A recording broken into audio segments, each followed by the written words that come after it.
చాలా అసలు ఇదే ఒక సినిమా లాగా ఉంది. ఈ టోటల్ ఈ జర్నీయే కదా.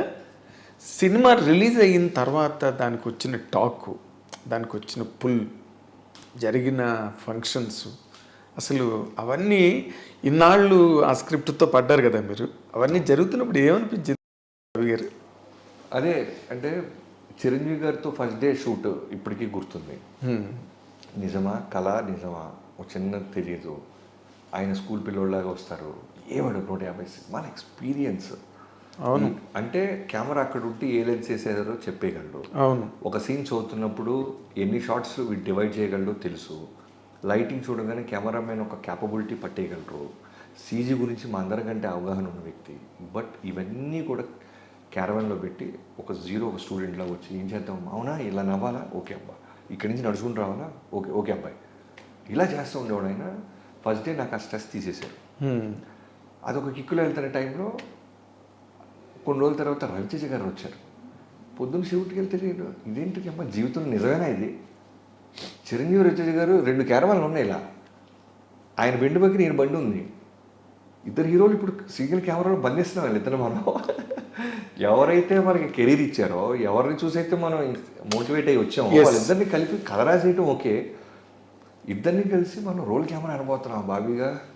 ఏంట్రా ఇది అనేది నాకు ఆ రోజు అసలు విపరమైన యాంగ్జైటీ, నాకు ఆనందము, యాంగ్జైటీ. ఒక పక్క రవి గారు చెప్పిన డైలాగు, సినిమా తేడా అయితే సార్ అంటుండేవాడు. ఇవన్నీ కలిపి అలా ఉండేది. సో ఆ జర్నీ అసలు ఆ మూమెంట్ నిజంగానే ఇప్పుడు మీరు అడుగుతుంటే, మీరు అంటుంటే నాకు అనిపించింది, అసలు నిజంగానే వాళ్ళిద్దరినీ హ్యాండిల్ చేస్తున్న వాటిలో మెమరబుల్ మూమెంట్స్గా మీరు చెప్పుకోవాలంటే ఏమున్నాయి బాబీ గారు? అసలు ఆ షూటింగ్లో ఇబ్బందులు అనండి, లేకపోతే ఇంట్రెస్టింగ్ మూమెంట్స్ అనండి, మీరు ఏదైనా టైటిల్ పెట్టండి దానికి. అంటే ఒకటని చెప్పలేను, ఎందుకంటే చిరంజీవి గారితో సినిమా చేయటం అనేది మీకు ఇప్పుడు దాకా నేను చెప్పిన ఇంటర్వ్యూలో నాకు ఎంత చెరిష్ మూమెంట్ మీకు అర్థమై ఉండాలి. అలానే రవితేజ గారు వల్ల నేను ఇప్పుడు చిరంజీవి గారితో సినిమా చేస్తానని ఒక ఆనందం. ఈ ఇద్దరు కలిపి స్క్రీన్ మీద చూస్తున్నప్పుడు లక్కీగా ఒకళ్ళ పట్ల ఒకళ్ళు విపరీతమైన ప్రేమ అనుబంధాలు ఉండేవాళ్ళు ఇద్దరి మధ్య.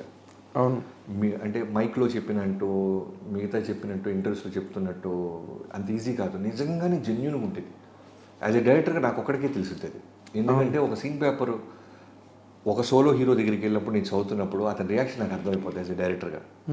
ఎందుకంటే మిగతా డైలాగ్ కూడా చెప్పాలిగా నేను. అవును కదా. చిరంజీవి గారు చెప్తున్నప్పుడు రవితేజ గారు ఓ పోలీస్ ఆఫీసర్కి యాటిట్యూడ్ చూపించాలి, మీదకు వస్తాడు ఇంక చెప్తున్నప్పుడు ఇక్కడ నా రియాక్షన్ అర్థమైపోద్ది. అవును. సో అది చదువుతున్న రోజు ఫస్ట్ డే ఉండేది నాకు భయం. కథ చెప్పేసాం, కన్విన్స్ చేసాం, ఇద్దరు వచ్చేసారు. బట్ చిరంజీవి గారు రవితేజ గారు ఎలా తీసుకుంటారు ఇది? ఇద్దరు ఎవరు పొజిషన్స్లో వాళ్ళు సూపర్ స్టార్స్. అవును. చెప్తున్నప్పుడు చిరంజీవి గారు తెగ చేస్తారు. ఈయనకన్నా రవితేజ గారి డైలాగ్ చెప్తున్నప్పుడు ఎంజాయ్ చేస్తుండేవాడు చిరంజీవి గారు. ఓకే. అప్పుడు అమ్మ బాబీగా బతికేసేవారు అనుకున్నా. కట్ చేస్తే ఒక పావు గంటకి రవితేజ గారి క్యారవాన్కి వెళ్ళా. ఆయన మళ్ళీ అన్నయ్య చెప్పు అనేవాడు. ఆయన ఇది రిలాక్స్, మీరు వెళ్ళి చిన్న వార్నింగ్ ఇస్తుంటే, అంటే పడవలో చేపలు పట్టుకుంటే మత్స్యకారులకి రోలెక్స్ వాచ్లు, పొరాడా చెప్పులు, వర్సాసే టీషర్ట్లు ఆయన నుంచి వస్తలేరా అంటే, ఇది నాది రోలెక్స్ అని చెప్పు బొబ్బాయ్ అంటాడు చిరంజీవి. సో ఇలాంటివన్నీ చెప్తుంటే తెగ చేస్తాడు రవితేజ గారు. సో ఇవన్నీ కూడా ఏంటంటే నేను టెన్షన్ పడి ఏదన్నా ఇబ్బంది పడతామేమో అని యాజ్ ఎ డైరెక్టర్ నాకు ఎక్కడో ఉండేది. బట్ ఇవన్నీ పాజిటివ్ జరుగుతుంటే బ్యూటిఫుల్ మూమెంట్స్. నాకు నేను అనుకున్న కథని, ఏ రవి ఓ పని చేయి, రవి నువ్వు పని చేయి, ఇలా వచ్చి నా మీదకి వచ్చి నా మొహం మీదకి వచ్చి వార్నింగ్ అనేవాడు ఆయన. అనే ఓకే ఇవ్వయ్యా అంటే నీ మీదకి వచ్చేవాడు. రవితేజ గారు అన్నయ్య ఓ పని చేయనయ్య, ఇలా పట్టుకో అన్నయ్య, అన్నయ్య నా మీదకి రా అన్నయ్య, లేదా డై అని నా పక్కన కొట్టానయ్య, ఇలా రవితేజ గారు చెప్తుండేవాళ్ళు. ఒకళ్ళనొకళ్ళు డైరెక్ట్ చేసుకుంటా ఒకళ్ళు ఒక డైరెక్టర్ చెప్పిన కథలో మన ఇద్దరు ఇంత ఫ్లెక్సిబుల్గా ఉంటే వీడు అవుట్పుట్ బాగా ఇస్తాడు అనేది వాళ్ళకి అర్థమైపోయింది. ఎగ్జాక్ట్లీ. ఒక పర్టికులర్ సీన్లో అయితే చిరంజీవి గారు ఇలా నిలబడి ఉంటారు. ఫస్ట్ టైం రవితేజ గారు పోనకాల్ లోడింగ్ సాంగ్ ఎండ్ మధ్యలో రవితేజ గారు వస్తారు. ఎండ్కి వచ్చేసరికి సాంగ్ అయిన తర్వాత నడుచుకుంటూ వచ్చి చిరంజీవి గారి మీద చెయ్యేస్తాడు అన్న బిల్డప్ ఇచ్చి ఆయన షోల్డర్ల కాలంలో పట్టుకొని ఎత్తి నేల మీద కొట్టాలి. సో ఇద్దరి మధ్య వాళ్ళకి కనుక ఆ బ్యాలెన్స్, అభిమానం లేకపోతే ఇంపాసిబుల్ ఆ షాట్ తీయటం. ఎగ్జాక్ట్లీ. వాళ్ళిద్దరి మధ్య ఆ గ్రావిటేషన్ కనుక లేకపోతే సీన్ పండదు అసలు. నేను ఎంత రాసుకున్నా సరే వాళ్ళ రియాక్షన్లో బట్టి నేను షాట్ మారాలి. పొజిషన్ చిరంజీవి గారు ఇటుపక్క ఉంటే ఆ రౌడీని ఇటు పెట్టాల్సి వచ్చేది. సో ఇవన్నీ మారిపోయాయి. అన్నీ అవును తర్వాత చిరంజీవి గారు లాక్కొని వచ్చి జీబు ఎక్కిచ్చేది ఉండదు. అవును. తర్వాత నువ్వు కూడా అని ఏలెత్తి మాట్లాడతాడు. నేనా నువ్వే రా అంటాడు. అవును ఆ తర్వాత జీప్ ఎక్కి బీడీ సిగరెట్ తాగుతుంటాడు రవితేజ్ గారు. అవును సో అవన్నీ ఏంటంటే వాళ్ళు నేను రాసుకోవటం, నేను థాట్ లెవెల్లో తీసుకురావటం, వీటన్నింటికంటే ముందు వాళ్ళిద్దరు యాక్ట్ చేయటం చాలా ఇంపార్టెంట్. వాళ్ళు ఓన్ చేసేసుకుని వాడు ఎందుకు పైన కూర్చున్నాడు, నేను నిలబడి ఉంటే అనేది ఆయన నాకు ఎక్స్ప్రెస్ చెప్పినా నేను ఒక హీరో దగ్గర ఒక డైరెక్టర్కి అర్థమైపోద్ది అవును చూసే పద్ధతిని బట్టి. ఎందుకంటే రవితేజ్ గారిని కూర్చోబెట్టి నేను తీసేస్తున్నా. బిఫోర్ చిరంజీవి గారు వచ్చే ముందు ఆయన జాలార్పేటకు వచ్చి రవితేజ్ గారు పైకి ఎక్కి కూర్చొని సైడ్ అవుతూ డేయ్ ఒక్కొక్కడికి తాట తీస్తా అని వార్నింగ్ ఇస్తుంటాడు. అవును నాకు ఎంత ఫ్రీడమ్ లేకపోతే బిఫోర్ చిరంజీవి గారు నేను ఆయన అక్కడ కూర్చోబెడతా, కథ చెప్పినప్పుడు మీరు అక్కడ కూర్చుంటారు సార్ అనేది లేదు. స్పాట్లో కంపోజిషన్ వచ్చింది ఒక డైరెక్టర్గా నాకు, ఈయన అలా ఉండాలి, ఆ స్థాయిలో కూర్చోవాలి, చిరంజీవి గారి కింద నిలబడి ఉండాలి. ఎందుకంటే ఈ క్యారెక్టర్ కొన్ని సీన్ల తర్వాత చనిపోబోతున్నాడు. అవును నేనంత మాసీగా, ఎంత అగ్రెసివ్గా, ఎంత హానెస్ట్ ఆఫీసర్ చూపించకపోతే ఆ డెత్ పండదు. సో మ్యాక్సిమం అండర్లైన్స్ రవితేజ్ గారికి చేస్తూ ఉండేవాడిని. చిరంజీవి గారు అనగానే స్పాట్కి ఈయనకి 7కి చెప్పాం రవితేజ్ గారికి, ఆయనకి 10 o'clock చెప్పాం.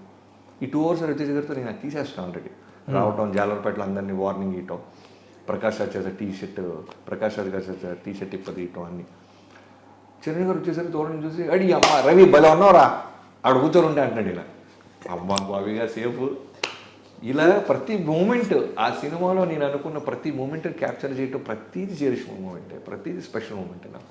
గ్రేట్. చాలా you are very very very lucky director. నిజంగా అంటే ఇది నేను ఈ సీను ఎలా చేయాలి అసలు వీళ్ళిద్దరిని పెట్టి అని ఇబ్బంది పడిపోయిన సీన్ ఒక్క రోజు లేదు లేదా? ఒక్కరోజు లేదు.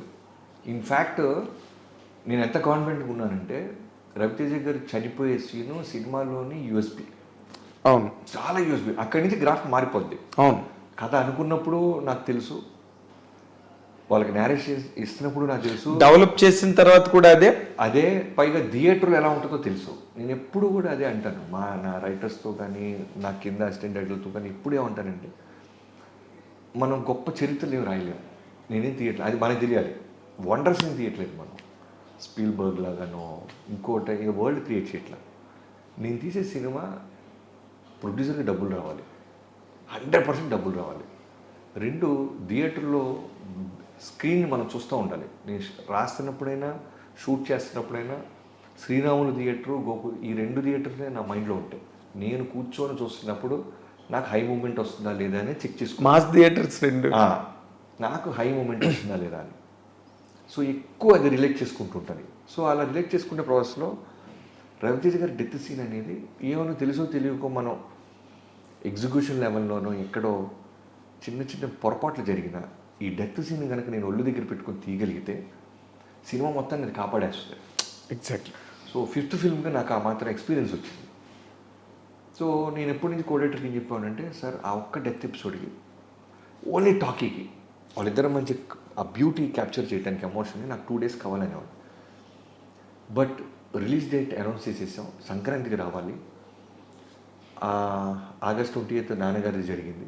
అక్కడి నుంచి ఏమన్నానంటే సోమరాజు గారిని కోడేటర్ ఉండేవాళ్ళు, అప్పాజీ అంటాం ఆయన. అప్పాజీ ఒక్కరోజు కూడా నన్ను గ్యాప్ ఇవ్వద్దు, ఎందుకంటే నాకు ఫాదర్ పోయిన పెయిన్ నాకు తెలియదు, నాకు టార్గెటే గుర్తు చేస్తుండు. చిరంజీవి గారికి మనం ప్రామిస్ చేసాం. ఎందుకంటే అంతకుముందు ఏమైందంటే ఫస్ట్ దసరాకి అనుకున్నాం మేము, బిఫోర్ కొబ్బరికాయ కొట్టినప్పుడు సినిమా స్టార్ట్ చేసినప్పుడు. కానీ నవీన్ గారు వాళ్ళు అదే బ్యానర్లో బాలకృష్ణ గారి సినిమా అప్పుడు దసరా అనుకున్నారు. సో నవీన్ గారు చెప్పంగానే చిరంజీవి గారు ఓకే బాలకృష్ణ గారి సినిమా మీరు దసరాకి వచ్చినప్పుడు మీరు రావటం కరెక్ట్ కాదు, సంక్రాంతికి వెళ్ళిపోతాం నవీన్ అన్నారు. సో వాళ్ళకి వర్క్ అవ్వకపోవటం వల్ల వాళ్ళది సంక్రాంతికి పుష్ అయ్యింది. అవును. సో మేము సంక్రాంతి అనౌన్స్ చేసేసాం అప్పటికే. ఎస్. ఇంకా వెనక్కి వెళ్ళకూడదు, ఎందుకంటే వడ్డీలు పెరిగిపోతాయి నిర్మాతకి. అప్పటికే లాక్డౌన్ మోస్తున్నారు పాపం, చాలా జరుగుతున్నాయి మిగతా సినిమాల నుంచి చిరంజీవి గారు రావటం. అవును. సో అప్పటికి ఆచార్య రిలీజ్ అయిపోయింది, గాడ్ ఫాదర్ లూసిఫర్ రిలీజ్ అయిపోయింది. ఇక నెక్స్ట్ మాస్ సినిమా మనది ఒకటే. పండగ అనేది ఇక వేరే ఆప్షన్ లేదు పుష్ చేయడానికి. అవును, పండగ సినిమాది. సో నేనేం చెప్పానంటే అప్పాజీ గారు ఒక పని చేయండి, ఒక్కరోజు నేను ఖాళీగా ఆఫీస్లో కూర్చోకూడదు. ఎందుకంటే ఈ సినిమా గురించి చిరంజీవి గారి గురించి అన్నప్పుడల్లా నాకు మా నాన్న గుర్తొస్తాడు. అవును. సో నేను వెళ్ళేటప్పుడే చెప్పేశా. అంటే ఇంకా బెస్ట్ అంటే ఏ కొడుకు ఇలా చెప్తాడో లేదో తెలియదు కానీ 2 డేస్లో ఇలాంటి వార్త వస్తుందని నాకు అర్థమైపోయింది కోమాలో ఉన్నప్పుడు. ఇదే రూమ్లో పిలిచి మా కోడేటర్ని ఎలా టాపిక్ స్టార్ట్ చేయాలో తెలియట్లేదు, చిన్న కళ్ళ నీళ్ళు వస్తున్నాయి. అప్పాజీ అదే రేపు ఎల్లుండో అంటున్నారు అంటే ఆయన క్యాచ్ చేయట్లా. ఏంటి డైరెక్టర్ గారు అంటున్నాడు. అదే రేపు ఎల్లుండో అంటున్నారు, ఏంటి అర్థం కావట్లేదు డైరెక్టర్ గారు. నా నోటితో నేను చెప్పలేకపోతే సరే రేపు ఎల్లుండో వినరాంది ఏదైనా వినాల్సి వస్తా అప్పాజీ.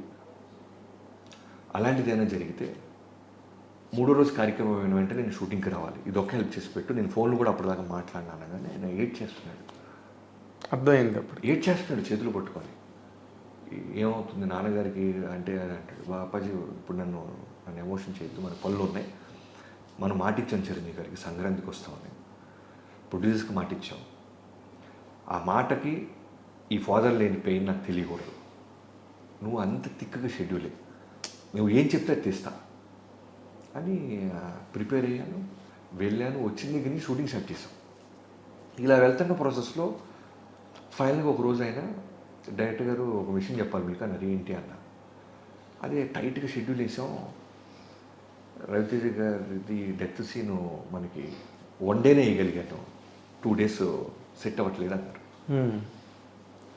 సరే అయితే వేరే ఆప్షన్ లేదు కదా. లేదు సరే ఆ 1 డే కాస్త ఏమైపోయింది, ఫైట్ పెండింగ్ మధ్యాహ్నం దాకా వెళ్ళిపోయింది.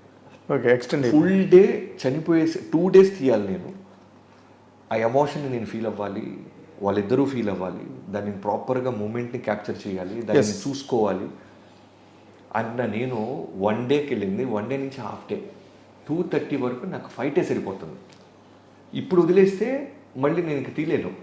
అవును, ఇది ఆల్మోస్ట్ డిసెంబర్ బిగినింగ్లో, జనవరిలో రిలీజ్ అయింది. అవును, డిసెంబర్ బిగినింగ్. ఇప్పుడు కూడా మనం షూట్ చేసి ఇవ్వకపోతే సీజీలని, సినిమా కాపీ అని, ఆర్ఆర్ అని, టూ మెనీ థింగ్స్ దానికి రిలేట్ అయి ఉంటాయి. అవును, ఈ హాఫ్ డేలో తీయాలి. హాఫ్ డే అంటే 2:30 అయింది.